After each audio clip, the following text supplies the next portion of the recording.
Spider-Man. Well, today is very exciting because it's actually our very first show. Yay! Alright, well, let's get into the review of Drive. You'll probably hear this from a lot of people that, oh my gosh, it's so violent. I heard that from everybody before I saw it. Oh my gosh, the movie's so violent. Every girl that I've talked to has hated it. I saw the movie at the draft house with my wife, and she was, like, horrified. The funny thing about the movie is, like, the first 20-25 minutes of the movie is just, like... It's probably longer than that. It's very easygoing. There's all this really cool indie music, a lot of cinematic, long scenes, and then it takes a turn. and it turns hard, and oh my goodness. Yeah, without revealing too much, just be prepared. Because when I went into the movie, I usually try to keep things purposely vague that I really want to see. I hadn't watched a single trailer. I've seen just the cover picture, which looks very 80s. You know, it's got the 80s neon sign logo and all that kind of stuff. And I heard a lot of hype. You know, I try not to listen to the hype, but all I heard was Ryan Gosling said, "This is my superhero movie." And I was like, interesting. So I go buy my ticket. The kid that I bought the ticket from, he looks like he's like 14 years old. He's like, dude, this movie is so bloody, man. I was like, man, I had no idea what to expect. And then now I'm expecting blood. And so the whole, like, you know, all during the slow parts, I was just like, well, okay, who's going to die? Oh, he's going to kill her. But absolutely loved the movie. That's probably my favorite movie of last year, just because it surprised me so much. I feel like there's a lot of movies that are of that sort of caliber, or that sort of, like, kind of crime drama, or whatever you want to call those, sort of, like, in deep with the mob. They drag out for a long time, and I felt that movie was, like, almost short and sweet. Yeah. You know? What's interesting, what I found really interesting, is that Ryan Gosling's character has almost no dialogue, and he's so cool. He's like the coolest character. He's borderline psychotic.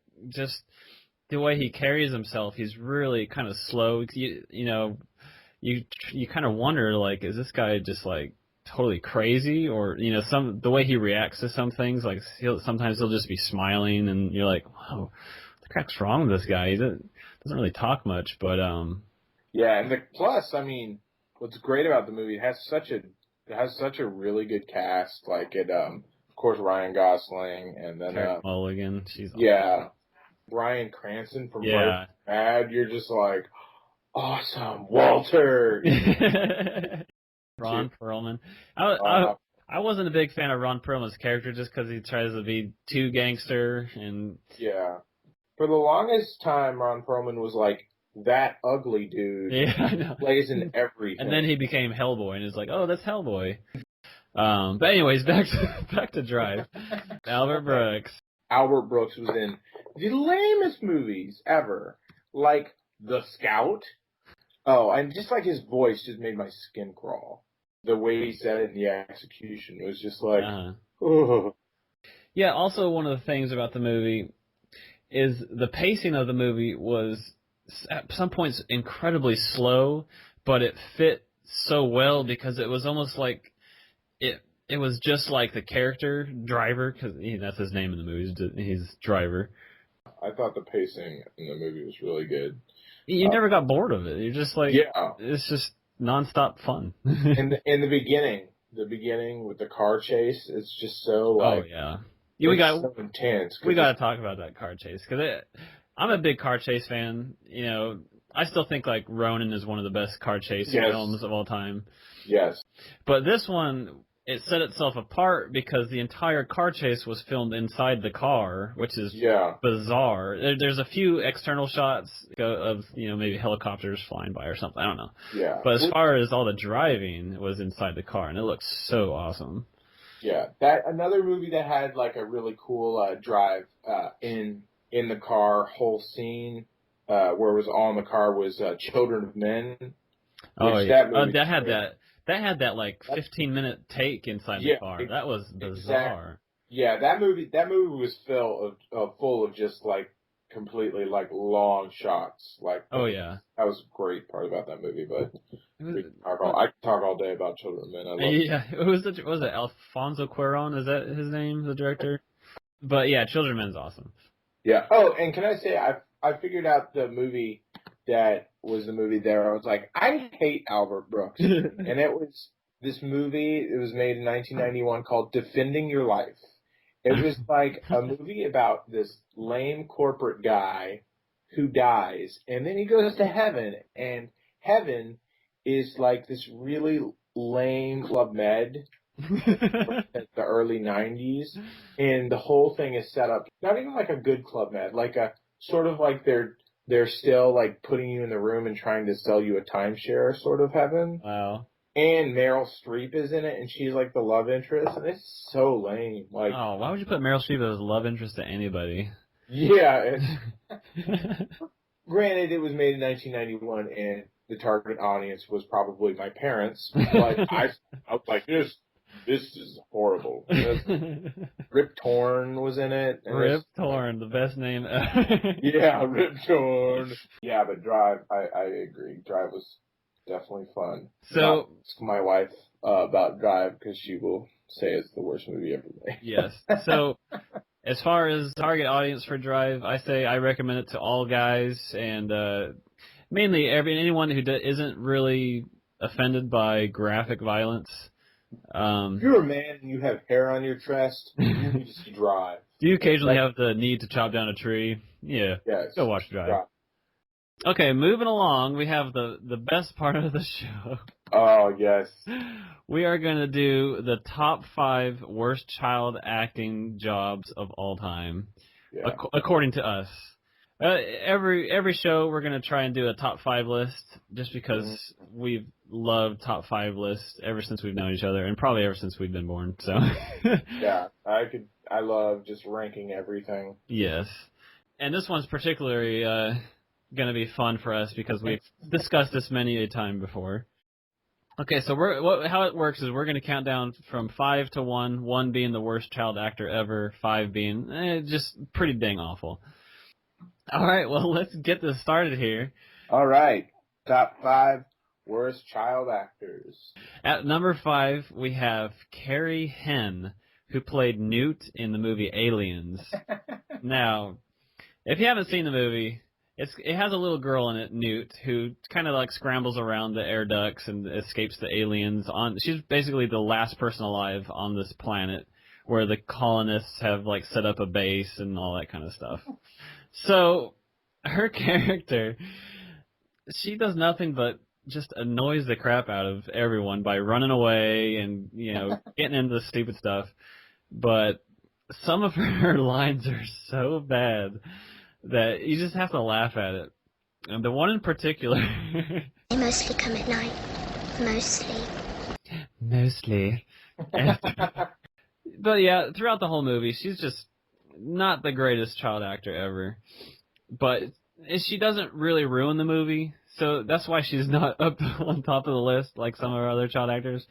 But that's a common problem in annoying kids. Like, there's a few other movies that, like, notably have, like, the little kid that's, like, faster and quicker and escaping, like, the monsters. Yeah. You know? Like the kid from the People Under the Stairs and Jurassic Park 3. You're like, how are you still alive? Like, what? How have you not been eaten? Oh my gosh. Don't even discuss Jurassic Park 3. I mean, they fly back onto the island. This kid comes out of nowhere and saves them. He looks like all feral. He's got all these leaves and like goggles, and I don't know. It's just ridiculous. Yeah, it's just like, what? Anytime you give, kids the opportunity to save the day in a movie with full of adults, it's always ridiculous. We'll see that plenty of times further down this list. I'm sure in Aliens, if you got rid of Newt at the very beginning of the story, the movie would have been maybe like a half hour, because all she did was cause trouble throughout the entire film. Yeah. I mean, gosh, they could have evacuated much sooner, but nope, we had to go back and save Newt. Yeah. Anyways, How could you want to save a child named Newt? That's pretty lame. 8. Okay, moving along. Who's at number 4, Mago? Oh yes, at number 4 we have a little British child from Love Actually, Thomas Brody Sangster. Yes. And he played the little boy Sam. Sam. Well, first thing you gotta understand about this movie, Love Actually, is it's a movie that has a ton of vignettes of love stories, and one story in particular is Liam Neeson and his wife. His wife dies. Sad in reality. You just ruined the movie for it. Never mind. Anyway. But anyway, he was pretty much a new father. He had a stepson, you know, and so now it's Liam Neeson and Sam, and Sam is this little like sickly looking, skinny little sad dude, who's blonde, ratty blonde hair, pale white skin, and these big brown eyes. He looks like Oliver Twist meets Gollum. I'm sorry. It's just like, he's just hideous looking. But that's not so much. It's like, oh, poor ugly child. No, that's not so much the point. But the point is he's like sulking on the bench right after the funeral, and Liam Neeson's like, so, what's the problem, Samuel? Is it just Mom, or is it something else? Huh? Maybe school? Are you being bullied? Or is it something worse? Can you give me any clues, no? You really want to know? I really want to know.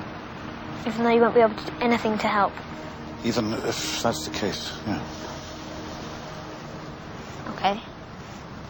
Well, truth is, actually, I'm in love. oh, Sam's in love. And so through that whole story, it's just like so annoying that this father who's like in pain is like dealing with this little twerp's like love interest with this American girl. And he's like, oh, Susie didn't look at me today. He's like, that is bad news. Well, we need Kate, and we need Leo, and we need them now. Come on. So they go off and they watch Titanic. Like, what? What father does that? Who says, hey, you know what, let's watch Titanic, let alone calls the main characters by their first name? It's just like, what? And then he starts playing drums in the movie to impress her, and he's just really annoying. And wow. like plays it really terribly. And it's just, definitely, if you ever see Love Actually, yeah, remember Sam, the little crybaby little kid who should naturally be crying about his mom's death, but no, he's crying about being in love. What a ridiculous thing! Stupid kid. Stupid kid. You're an orphan now. Stop crying. Wait, your mother is gone. Okay. Anyway, moving on. We have number 3. Ooh, this one's fun. Michael Oliver, but you know him better as... What a good-looking guy! Junior from The Problem Child. Oh my gosh. Which is just... A Problem Child's a great role, because it's just like the most... I mean, it's funny how it was bred to be terribly awful, because it's this loud ginger kid. Actually probably me when I was 7, you know.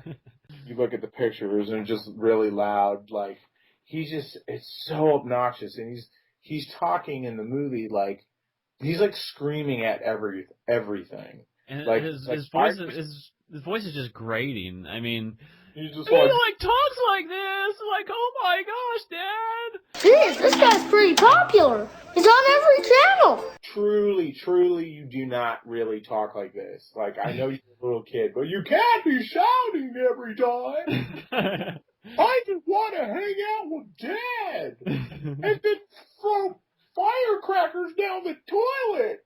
It was not going to end well for him, and apparently didn't. It's the current picture of Michael Oliver, which maybe we'll put that on the website when we get our website. But basically, he looks like Dylan Klebold of the Columbine shootings.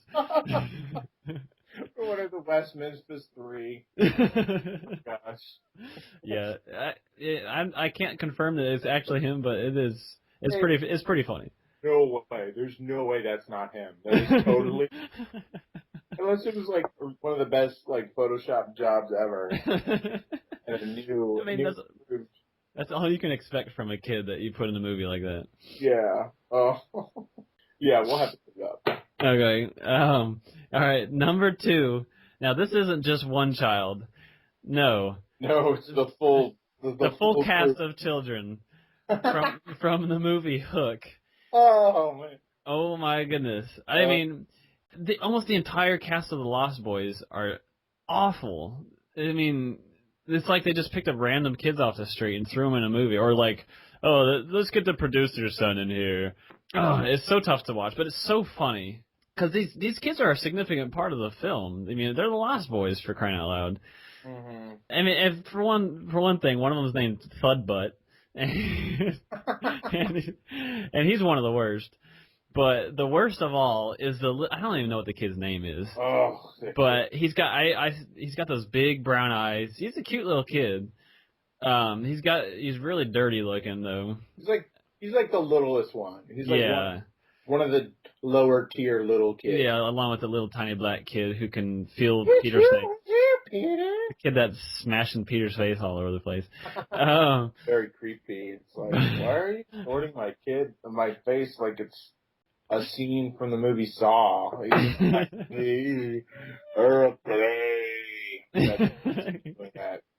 Hello, Clarice. Clarice, it's here, Peter. It's smelling you. There you are, Peter. Anyways, but the little kid, that whole scene with Peter Pan when it's on the basketball court when they're first trying to figure out if it truly is Peter Pan or not, and that's when a lot of the really terrible acting comes out. Because, have all these kids trying to act, like, all wondrous, like, whoa, oh. Because the little black kid's like an oracle or some kind of shaman of some sort. So he's, like, feeling his face. I mean, the movie's slightly racist. Let's be honest. It's like, or maybe not racist. It's just, like, so, like, so incredibly, like, every type of child and all the stereotypes are there. Like, do you remember the Italian kid who's wearing a suit the entire time? Like, why are you wearing a suit? That's right. Like, yeah, he had a little suit on. Yeah. It's like that's racist. Wasn't that pinstripe too? I mean, to add. We need an Italian in here. Well, what do Italians wear? Suits. They wear pinstripe suits. Let's call him Mario. And we got a black kid. Let's make him fat and call him Thudbutt, because all black people have big butts. Whoa!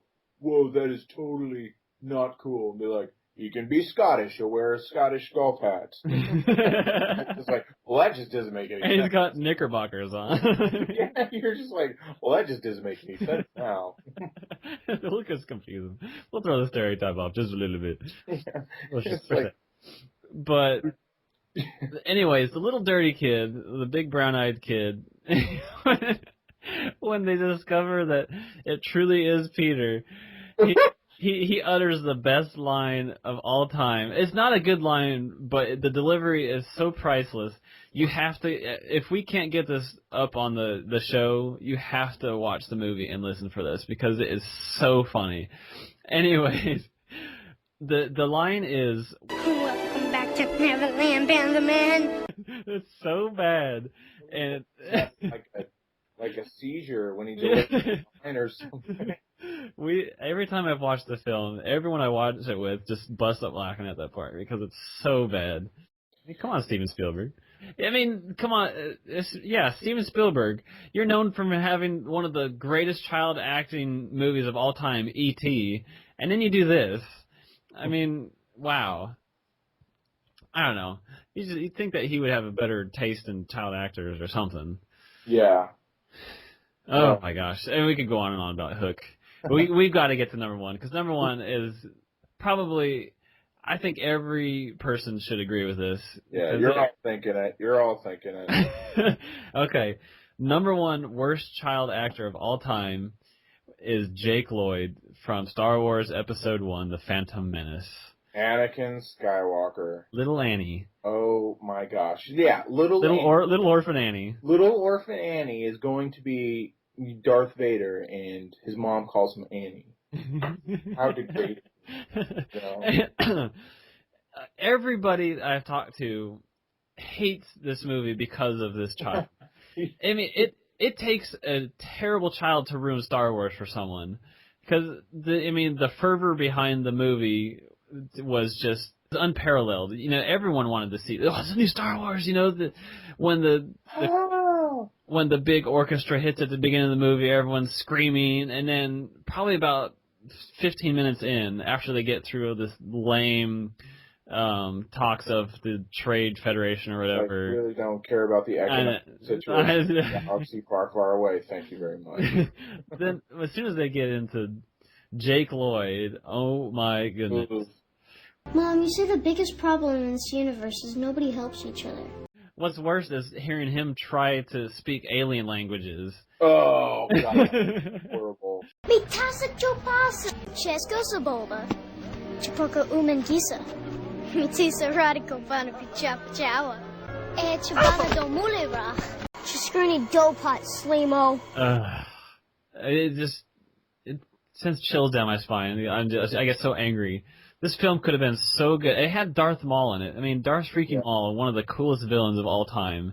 It still doesn't. And Liam Neeson. And Ewan McGregor, he freaking rocked that movie. Yeah. I mean, everyone was kind of. I mean, Natalie Portman, she sucked in that movie. She was terrible. Yeah. But honestly, how believable is it that a queen would marry a peasant boy 15 years younger than him? I mean, that's ridiculous. Really creepy. Yeah. But yeah, Ewan McGregor was awesome in that film. I loved him in it. It's like the American modern version would be like Paris Hilton marries Elian Gonzalez. That's pretty much what it's like. Who's the guy from Lost who married that like 15-year-old girl? I don't know. Oh, gross. Yeah. What's his face? The guy who played the head of Dharma. Dharma, yeah. Yeah. That girl is just crazy. She's bizarre. Yeah. But anyways, Jake Lloyd, and what drives me nuts about him too is that he basically takes out this drone ship, this ship that controls all of the drones on the planet of Naboo by accident. Yippee!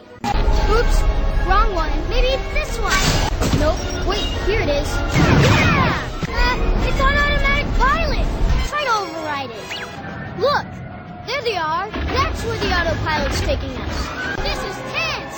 R2, get us off this autopilot. It's gonna get us both killed. You did it, R2. Okay, let's go left.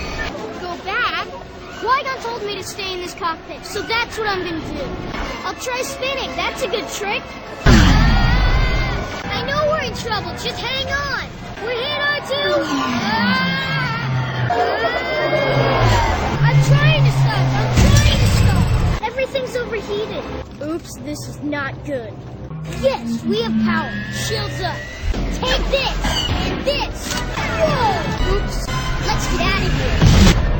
Now this is pod racing. Woo! What will happen to me now? Mitisa Radical Bana Pichapa Chawa. And this kid's going to be Darth Vader. Give me a break. Whoops! There goes the drone ship. I just destroyed everything. Whoo, my bad. Yeah, so that's our top 5 list for this episode. We had a lot of fun discussing what actors we would put in. And sorry, we Jared and I, we don't have anything against children. I love children, and Jared loves children. Jared has a son, so. What are you talking about? I hate children. Okay. He's like, I hate children. Well, I guess that wraps it up for our show. Yeah. That was a very good time. Thank you for listening to us. I hope we didn't bore you too much. Oh, yes. If you are still listening, you haven't closed us off. Make sure you check out our website. We'll, during this episode, we don't have it all set up yet, but we'll give you all the information by next episode for sure. Thanks for listening.